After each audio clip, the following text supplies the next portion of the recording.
কেমন করে ঘুমাও তুমি, কেমন করে ঘুমাও তুমি, ফজর করে কাজা।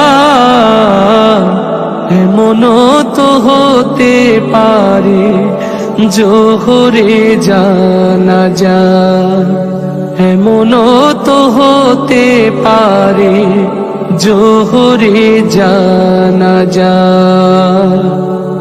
মুসলিম হই না জন্ম নিলে মুসলমানের ঘরে, কাফের মুমিন তফাতটা হয় নামাজের উপরে। মুসলিম হয় না জন্ম নিলে মুসলমানের ঘরে, কাফের মুমিন তফাত